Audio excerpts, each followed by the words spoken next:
You ever wonder in life, what are the essentials?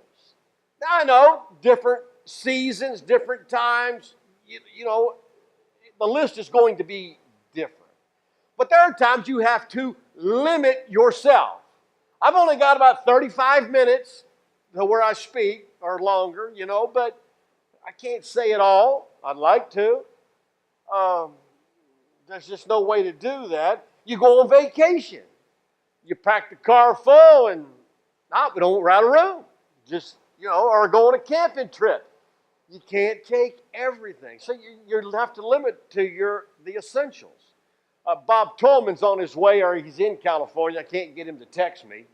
And so his daughter and son-in-law bought a house, and they're going to rent it out. And so since they had a grandchild, that tends to be an incentive, right, to come to California. So Dorothy, his wife's already out there. So Bob drove out, loaded up some tools to do some work on the house. Well, he can't take everything. He just has a pickup, not a tractor trailer. So anyway, so he's going out there. So you have to limit what you can take. But if you go backpacking, and once again, Bob went backpacking on the Alps. When you go over there, you have to limit. It's only what's in your pack because it's with you 24/7 on the plane, up the hill, down the hill, back home. So you take nothing extra. You just strip it down to the essentials. Now in Acts chapter 20, this is really one of the major passages in the Bible. This is about Paul's heart, his heart.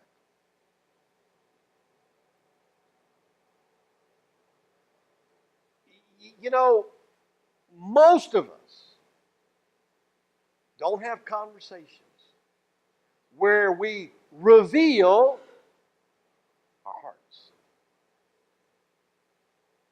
Because when we unpack what's inside, let me say this. I think this is in a message, and this is one of my problems when I do multiple messages, and I'm working on multiple. So I'm going to come back to this in 2 weeks. But let me just say something quickly if I can. In John chapter 1, Andrew and Philip are disciples and followers of John the Baptist until Jesus arrives on the scene. And so they come to Jesus, and John points them to Jesus, and Jesus looks at them, and he says, "What do you want? What are you seeking?" Could I say today, how many of you, if Jesus came to you right now, stood right here, take out a sheet of paper, put your name on it, and I want you to tell me what you want? And I'm going to tell you, most of us, or all of us, would draw a blank. Because you've got to go down deep. And Jesus wants to know, at your core, what do you want? What are you seeking? And fortunately for them, they didn't spout off a quick answer. They said, "Well, where are you staying? We want to spend time with you so we can find out." Anyway, I will come back to that in 2 weeks. I'll tell you what we're doing today. We're going to spend 2 weeks in Acts 20. Then we're going to spend 2 weeks in Acts 21, because Acts 21 is an interesting passage. Some people believe that Paul got out of the will of God, so we're going to talk about the will of God for 2 weeks. Last week of October, first week of November. So we're going to talk about that. But I'm going to go back to Paul. And in this chapter, there are not 14 things. There are just a few. We're going to look at 5. You've heard that if you chase 2 rabbits, you catch none. Oh, and the same thing goes for chickens. All right? We finished off our meat chickens. We had 25. And a couple of them got out of our pen. And if you tried to catch both, you didn't get any. But chickens are hard to catch. You ought to try to chase one sometime. They're fast. They're fast. Anyway, well, we caught them, and they're in the freezer, all right? But anyway, so got to chase one. So here's the big 5, and this is what we want to talk about, but not in depth. But We're going to talk about the church. We're going to talk about preaching. So let's take the top two today, and then I want to drill down on a few more next week. Now, we know other things. There's a lot of things in this chapter. Paul says he wants to finish. I'd ask for a show of hands, but I don't want you to indict yourself, all right? You got to finish stuff. All right. So let's go with number one is the church. You know, Paul's love for the church is all over this chapter. It's just all over his life. He planted churches. He preached in churches. He wrote letters to churches. He went to church all the time. Many times, multiple times, did we find this out from Acts and other places. I mean, he loved the church. He just did. You know, it's sad that people lose their love for the church over the years sometimes. And I don't know if it's because we've approached church the wrong way, more from what's in it for me, or how can I serve the church? Listen, I've just been a fan of John F. Kennedy since the 60s, but here's what he said. I thought this was such a great statement. Don't ask what this country can do for you. Ask what you can do for the country. That's got to be one of the greatest quotes of all time. And I've just tried to make that a part of my mentality when it comes to church. I don't want to look for a church or decide on a church based on what it can do for me. I want to know what I can do for it. That's the first question. Both questions are good, just a matter of where you put them. And I will tell you from experience, when I asked what can the church do for me, it was my worst church experience. But I'm not going to drill down on that. I just don't want to lose my love for the church. That's all. Number two is preaching. Now, it seems odd, but I want to talk about preaching the rest of the time. You're thinking, we're not preachers. Why are we going to talk about that? Well, I think you'll see as we go through. Okay, so just hang with me. Don't check out. I know you got your iPad or something. You can read a book. I know, but hang with me. Okay? Here we are in Acts chapter 20. Now, here's what I'm going to do. We'll go ahead and put a map up. And this is Paul's journey. And if you want to, I'll tell you what, I'll read the text and you look at the map. All right, let's do that. Now, that'll maybe save a little time. Normally, we put the text up there. But this is a travel report. This is like, well, so where are we going? Well, we're going to nonstop to L.A. Not nonstop. We're going to go to L.A. So we're going to fly to Philadelphia first. No, we're going to L.A. No. Why are we going to Philadelphia? Because that's the way the airlines figured it out, okay? And then we're going to go over to Chicago, and then we'll go to wherever, and then we'll wind up in L.A., okay? So it's just a travel report. So here it is. All right, you look at the map. I'll read the text. Okay, after the uproar ceased, now if you'll recall, he's in Ephesus. We left off last week. We said the gospel created a riot. All right, so we're not going to go back. That's what he's talking about. Paul sent for the disciples, and after encouraging them, he said farewell and departed for Macedonia. That's in the upper left. So when he'd gone through all of those regions and had given them much encouragement, that is the churches, because he loved the church. He came to Greece. That's Achaia. That's where Corinth and Athens are. Today we call it all Greece, but back then it was more split out, all right? And there he spent 3 months. But then a plot was made against him by the Jews as he was about to set sail for Syria. Now, if you look at Corinth and then you look over at Syria on the far right, he was planning to take a boat from Corinth all the way to Syria because he's trying to get to Jerusalem for the big feast. All right. But he found out that evidently somebody was going to kill him or throw him overboard on the ship. And on this trip, he's raising money for a ministry need at the church, or for the church in Jerusalem. So, now I know Luke doesn't talk about it, but Paul does in other books, which we're not going to go to. So he's raising money. Well, he's going to go back and raise more money because he gets to hit these churches again. All right, so he goes, so then he decides to go back to Macedonia. So he's back on land, so he heads back north, and he's got some people with him, Sopater the Berean, Pheres. He's got a guy named Aristarchus,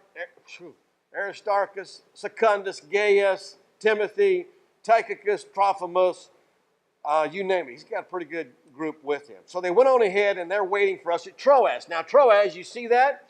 That's just above Asia to your left, all right?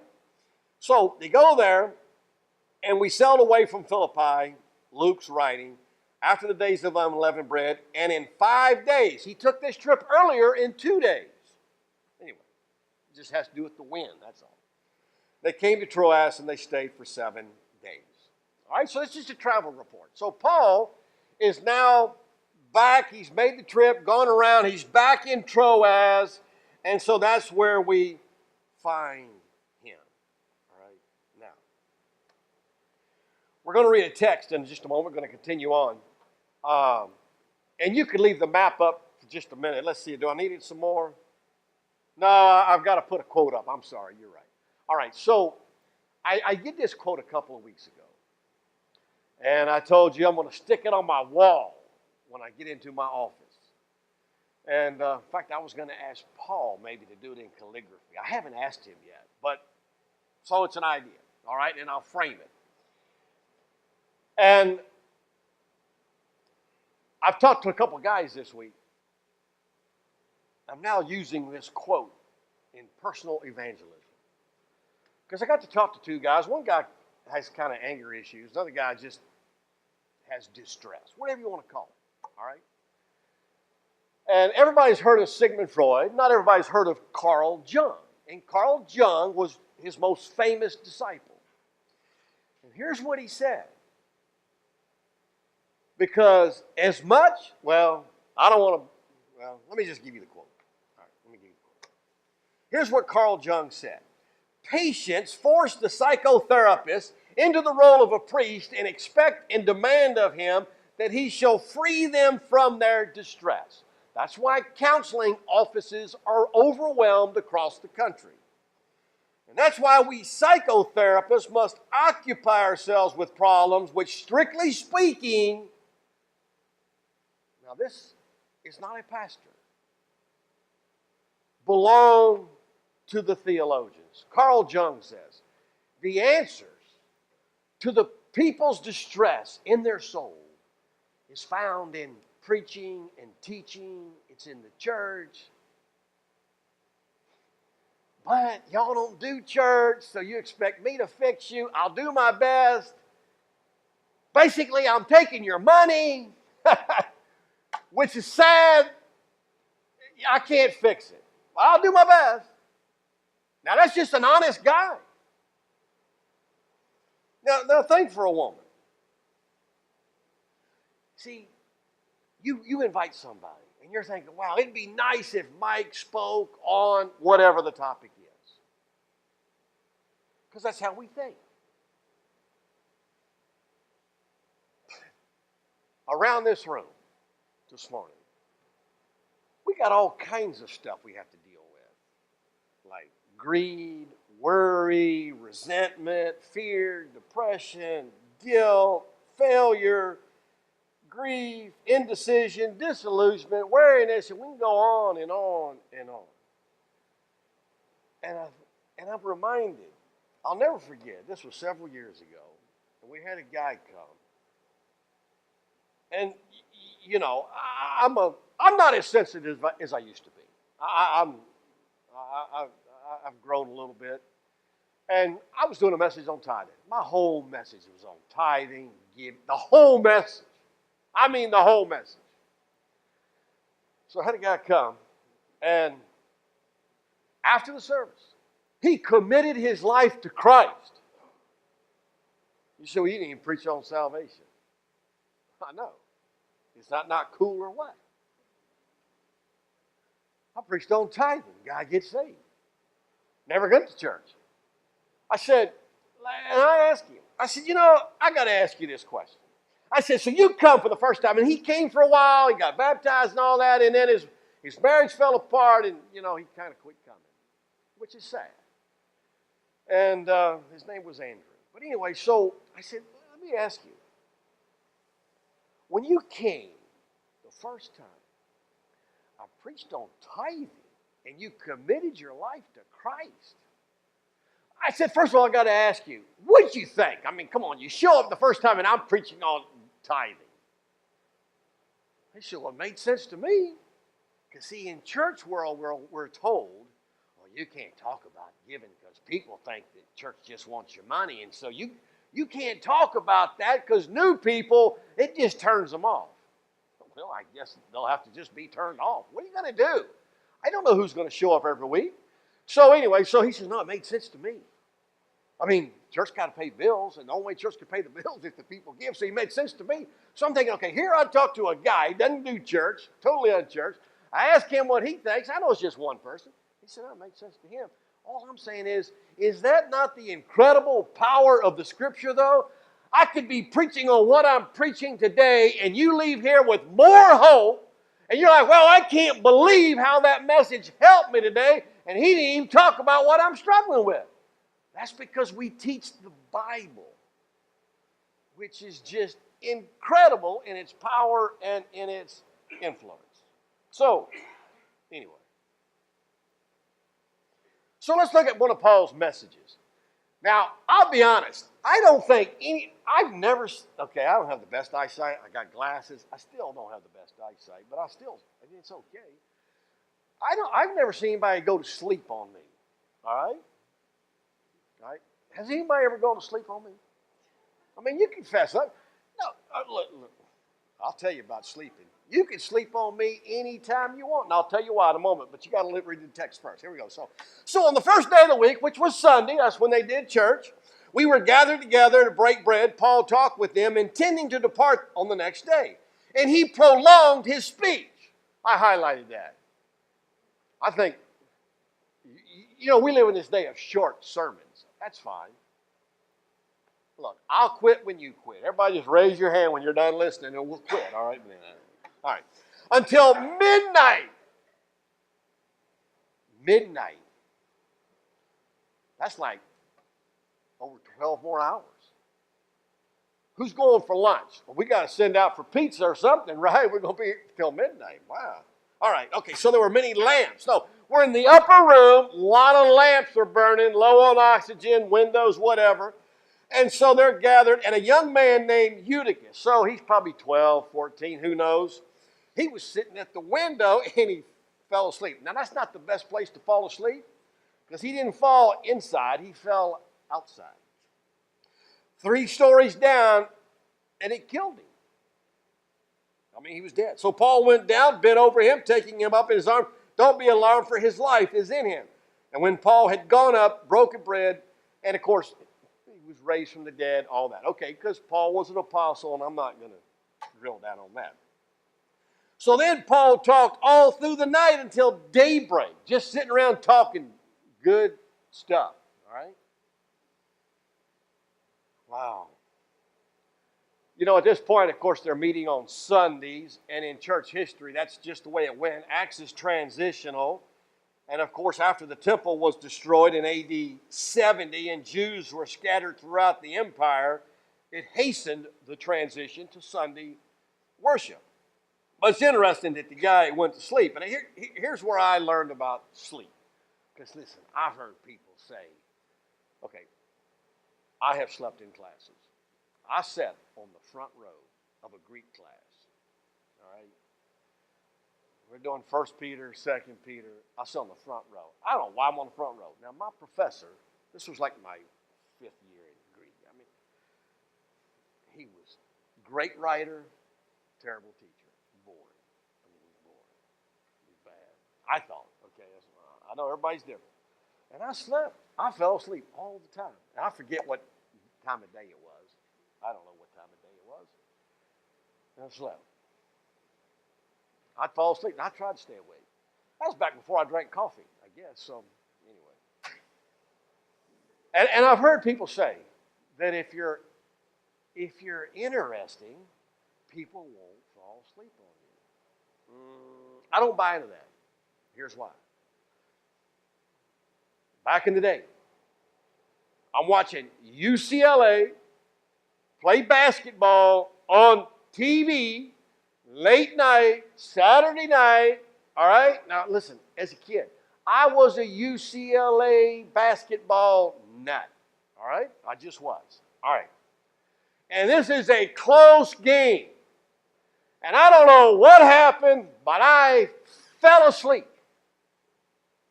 And I woke up, it's like 3 a.m. and the screen was just fuzz. That was back in the day when we had like 3 channels, ABC, NBC, CBS, Fox wasn't around. And we had another channel in Northern Virginia, WTTG Channel 5 in D.C., all right? But channels went off the air like midnight. They're done. Okay. So I wake up to fuzz, and I'm like, I cannot believe I fell asleep. I mean, there was just a couple of minutes to go. It was a close game, and I fell asleep. So here's the kicker. If you fall asleep, I'm going to assume you are just loving my message, but you're just tired. That's all. How's that? I'm going to give you the benefit of the doubt. I'll tell you what. I learned, here's what I've learned. See, preachers say things that sound good, but it's not really true. Right? Call me on it if I say something like that. I know. I've heard preachers, listen, I grew up, I've heard them all. Listen, you need to stay awake and hear this. This is good. Why do I need to tell you that? All right? It might be good. I still might fall asleep. Right? I bet somebody here's tired. Now, there went Dan. He just checked out. I know. It's fine. That's just good. I'm just going to assume I'm hitting it out of the park and you're just tired. I see it go. Now, here's another thing. If you fall on the floor, hit your head, and it kills you, I can't help. I'm not Paul. So, and 2, I'm going to give you extra credit for falling asleep in these chairs. I tell you what. You better be at a table. Before I was at the table, I just put my head down. That's what I would do. But anyway, okay, let's go on. Because a lot of people think preaching does kill.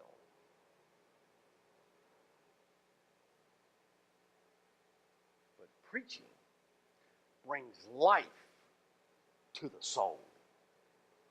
And Carl Jung knew it. Hey, and I don't have a quote with Sigmund Freud, but he called himself a secular pastoral worker. Deep down inside, Sigmund Freud knew. And when you go through the Bible, you've got preaching everywhere. Exodus 24:7, they took the book of the covenant, read it in the hearing of the people, and they said, all that the Lord has spoken, we will do and will be obedient. Joshua 8. Afterward, he read all the words of the law. It was more than a chapter, okay? And then 2 Chronicles 34:30, the king went up to the house of the Lord with all the men of Judah, and he read in the hearings. I'd love for us to elect a president who would do that, wouldn't you? Look, it's whatever, but it'd be nice. The next president would get up and just take the Bible and say, I want to read something. That'd be just cool. It just would be. It's not going to happen. That's okay. Be cool. Nehemiah 8, and all the people gathered as one man in the square. And they told Ezra the scribe to bring the book of the law. So he brought it, and they read it, and then they talked about it so that everybody could understand what they heard. They read in the book, Nehemiah 8:8, and they gave the sense so the people could understand. And then Jesus himself, Luke 4:16, he went to Nazareth where he was brought up, and as his custom was, listen, Jesus went to church all the time. I just figure if Jesus went to church all the time, I should go to church. I'm not going to say I'm above Jesus. He needed it, I needed it too. Whatever. He went into the synagogue on the Sabbath day and he stood up to read. And Paul was huge on preaching. He told Timothy to preach the word. Be ready in season, out of season. Reprove, rebuke, exhort with complete patience and teaching. We like a few of those words. We don't like them all. We don't want to be rebuked. Who likes to be rebuked? That's what you got to do sometimes. And then Ephesians 5:1. I threw this in there. Therefore, be imitators of God as beloved children. I want to do a little test, okay? I want y'all to help me out. Let's just try this. I need you to raise your hand, and you tell me what word sticks out to you the most, all right? Let's just start off, therefore. Okay? Be imitators. Okay? Beloved children. Okay. That's interesting. All right. I think sometimes when we read the Bible, we miss stuff. When I was a kid, we lived like from here to the parking lot, from train tracks. And the trains always came through. And I learned about 2 or 3 weeks later, well, where'd all the trains? I'm not hearing trains anymore. Sleep through the night. And I didn't hear a train unless somebody pointed out the train. And I think sometimes when we read the Bible, we'll read something like this, and when I said the word therefore, nobody's hand went up.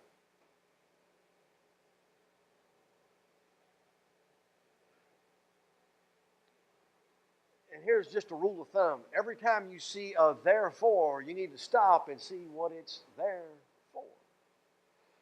Now, when the Bible was written, there weren't chapters and verses. Paul didn't say, okay, I need to wrap up chapter 4, I'm going to start chapter 5. Now, we do that today in books, but they didn't do that then. It's just a letter.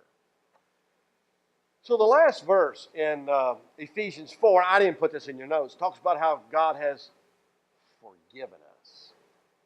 Forgiven us.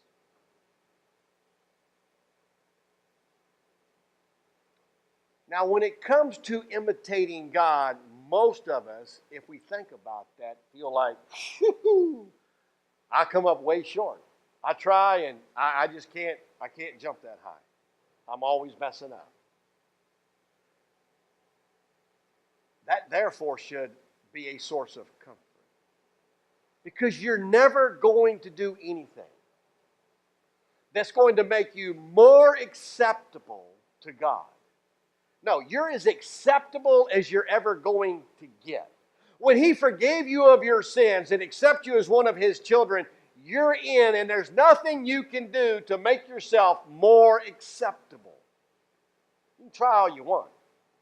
Same goes with the word beloved. That same word is used of Jesus. Jesus didn't try to gain God's love or gain more of it. No, listen, you're loved by God as much now as you will be tomorrow as you were 5 years ago. All right? It's not going to change. So, when you read the Bible, when you listen to preaching, boy, so many words are there to encourage you and give you hope. You know, thankfully, God's not like me. My kids will tell you that there are times I try to do things because I don't think they can do it as well as I want it done. Even if it's pushing the push mower. I got to get it just right. Okay? Now, if you push mow or do all that, you have a system. Only I do. I got to go a certain way. It's got, you know what I mean? Okay, I mean, whatever. So I said, well, could you mow that? He didn't mow it the right way. And thankfully, I'm not God. Now, God's not like that. God still, He doesn't get upset with you. Listen, He forgave you. Listen, the cross, we sang about the cross. The cross, man, that just solves everything. There's no condemnation. Sins are forgiven. I don't have to measure up anymore. Sure, I'm going to try because God loved me so much. I'm going to do some things. But wow. Therefore, it's just incredible. Incredible. And beloved children. So, anyway. All right, let's talk about why the emphasis on preaching, just for a few moments. Well, I'll tell you, and I've already said it, there's just a lot more skepticism about preaching, which is really interesting to me. Preaching, everybody preaches. You're watching political ads. They're preaching to you who's right, who's wrong. And they are. If you watch a TV show, they're preaching to you. They are. Everywhere you go, everybody's got a bias. Everybody's biased. Everybody has opinions. Everybody says, well, I'm biased. When I preach the Bible, I'm biased. I believe it's inerrant. I believe the Bible's without error. Yeah, I'm biased. I just am. And so people are skeptical, or they say they are, which is amazing. The power of an ad on TV. People are still spending millions of dollars. I watch football. I got to watch car ad after car ad after car ad. I'm not interested in buying a car. I still got to watch those ads. Well, I'm trying to do other stuff during ads, but I hate ads. And yet we live in a skeptical society. Isn't it amazing? I mean, but they still buy ads. Well, unfortunately, a lot of that same skepticism. I read a stat. I don't know if it's true. They said that only 30%, of course, in the political season, we got fact checkers. Only 30%. I won't ask for a show of hands here. Only 30% believe the fact checkers. You got, okay. I mean, the fact checkers, how do you know the fact checkers are right? Because everybody's biased. It's just the strangest thing. Anyway. But all I'm saying is we live in a skeptical society, so people are skeptical about preaching. And I get that. Okay, number 2, negativity and harshness haven't helped. Now, I know you can be harshly negative and not come across as you want to, and that's why people say, don't preach to me. Okay, everybody else preaching to you. Why not me, right? Anyway. And there was times when God told Isaiah, he said, cry aloud and spare not. So,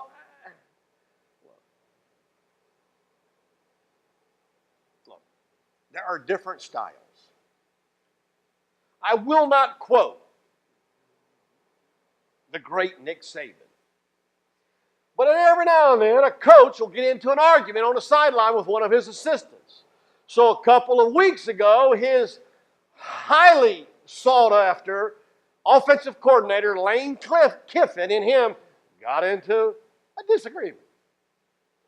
So the news people or the sports writers say, well, I noticed that you and Lane were having a disagreement. And Nick Saban said, what are you talking about, a disagreement? That was a good old-fashioned blank chewing. I'm not going to give you the word. You can figure it out. Oh, wow, so he's one of those. He's kind of a hard guy. Well, whatever, that's his style. I'm not trying to defend his style. I'm not saying that. But, it helps when you win national championships. You can get by with a lot.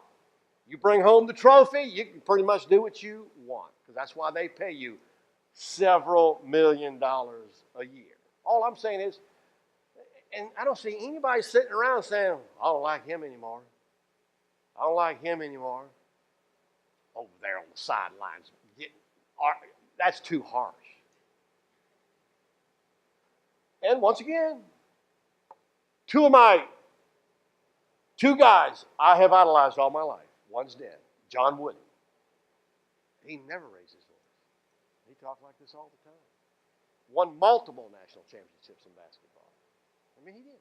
And then there was the famous Vin Scully, who I listened to on the radio from like the time I was 10 years old out in Tucson, Arizona. I would sit at the counter listening to him calling Dodger baseball games. He just retired. He did it for like 70 years. Incredible. I don't think those two guys, anybody's ever said a bad word about. I mean, there are people like that. I'm not like that. I know people have said probably some unkind things about me. I don't know. I'm sure they have. All right, but styles are different. Number 3, Some churches would rather avoid the admonishing aspect of the Scriptures. I'm going to smile all the time. We're going to keep it nice and keep it clean, and I'm just going to tell you how great you are, and we're just going to go on, and we're never going to, and we'll all leave happy. We might not leave better, but we'll leave happy, all right? But the Bible, look, Colossians 1:28, him we proclaim, warning everyone, Paul said, and teaching everyone with all wisdom, that we may present everyone mature in Christ. And Jesus, by the way, did get into Peter's face one time. And Paul got into Peter's face one time. And there were others. But anyway. Well, let me give you the last one. It's a great source of hope. Back when I gave you that Ephesians 5:1 passage, I don't know that a week goes by people don't feel like a failure at some point over something. A failure. You can't read Ephesians 5:1 and feel like a failure. God is not some cruel taskmaster standing at your side with a whip. And see, when I read a verse like this, even as a parent, it helps me. You see, the gospel helps me in my parenting, even though my kids are 20, almost, and older. So no more teenagers. Because the gospel is about what? Forgiveness of sins. The gospel's about love. The gospel reminds me how sinful I am. And I need to keep that in mind when my kids are sinful. And since when I have 5 kids, for the record, they're all sinful. I have witnessed it and I have seen it. But what I'm saying is, the gospel affects my parenting. It just does. Because I read the word, therefore, as God forgives us. I mean, the Bible is such a great source of hope. And I'm always reminded that children have special privileges.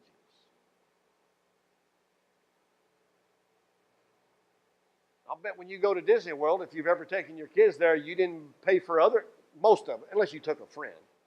You don't stand at the gate paying other kids' ways in, but you pay for your own kids. Why? Because they're your kids. They're your kids. And you and I need to be reminded that we are children of God, beloved just like Jesus was loved. Well, why am I going through all this? Jesus had to go to the cross. Jesus had to be spit upon. Jesus had to be rejected. Jesus had to wear a crown of thorns. Jesus had to be stripped. Jesus had to hang on a cross. And he was loved by God.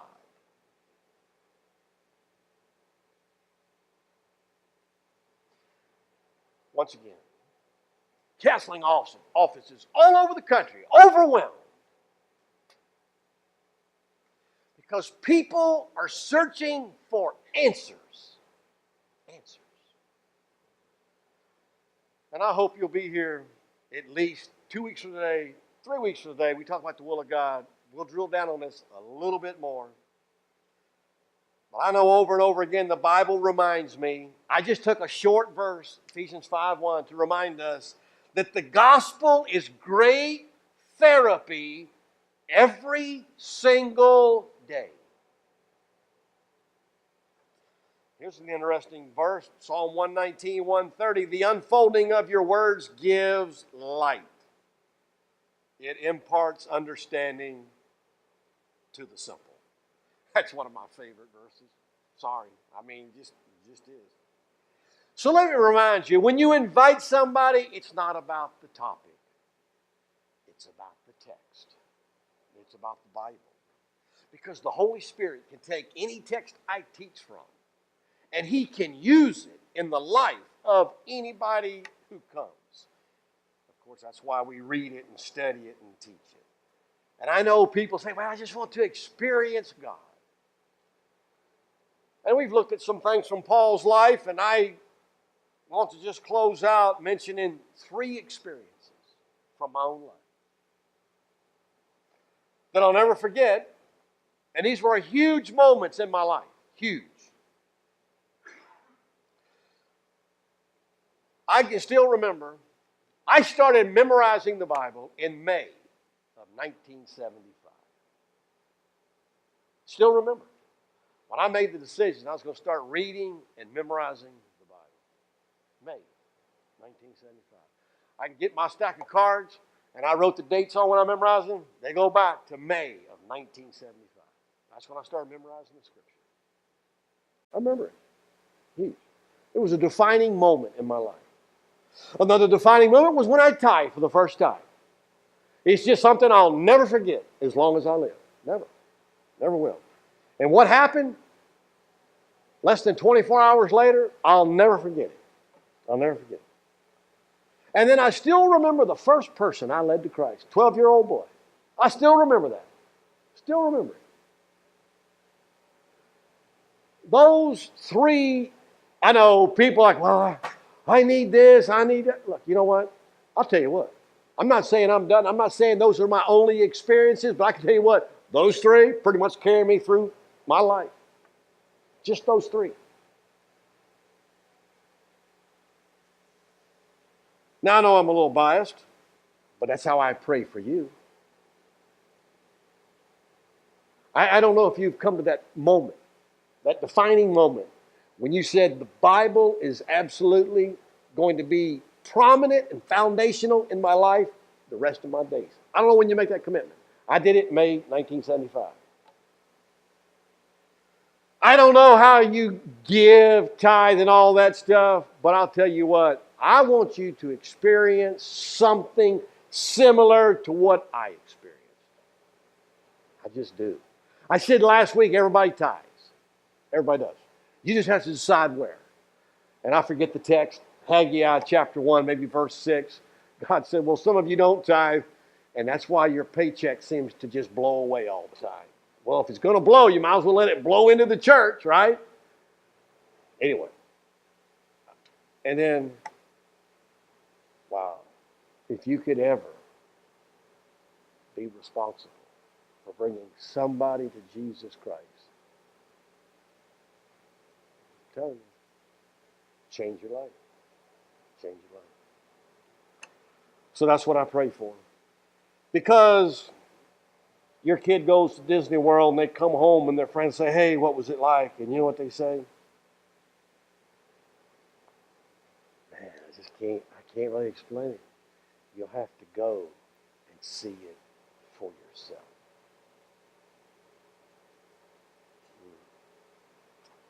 Let's stand for prayer, shall we?